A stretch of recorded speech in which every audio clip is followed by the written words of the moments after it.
Robert Massa, an adjunct professor at USC, had a recent conversation with his neighbor that undoubtedly mirrors discussions unfolding in front yards, living rooms and at kitchen tables across the country.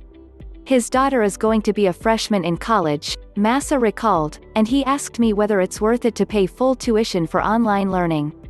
Massa, who has spent more than 40 years as a university executive, including a decade as the Dean of Enrollment at Johns Hopkins, offered a measured response to the issue that has engulfed higher education since the coronavirus pandemic began and campuses emptied in March. "The decision of value is really an individual one," Massa said.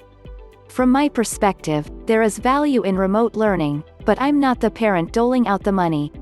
The conversion to online and making the campuses safe is astronomical," he said.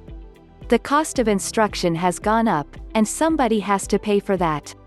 Most students aren't in the classrooms this fall. They aren't eating in the dining halls. They aren't using university services.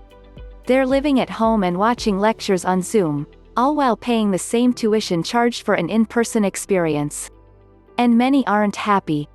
Emily Nguyen, a UC Berkeley freshman who is living at home in San Jose, stands on the thin line of frustration as well as empathy. Nguyen said she recognizes there are rising costs for the University of California system. Tuition and fees at Cal are $14,100 this year, but believes holding tuition steady is unfair.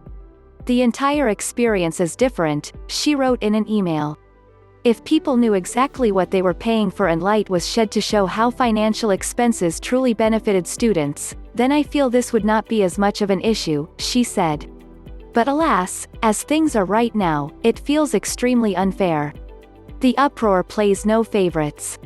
Universities from coast to coast, small and large, public and private, are in the crosshairs of frustrated students and parents.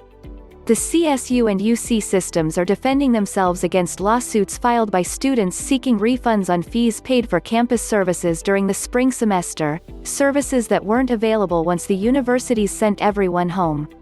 The website has dozens of petitions started by students requesting refunds for spring expenses or discounts on fall tuition.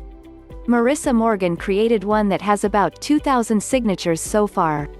Morgan is a freshman at UC Davis this fall, except she's not at UC Davis this fall. She's at home, in Southern California. "It should not be the sole responsibility of student-paid tuition for universities to be prepared for cases such as this," Morgan explained via email. "They are not for-profit universities. But they are not for-loss universities, either.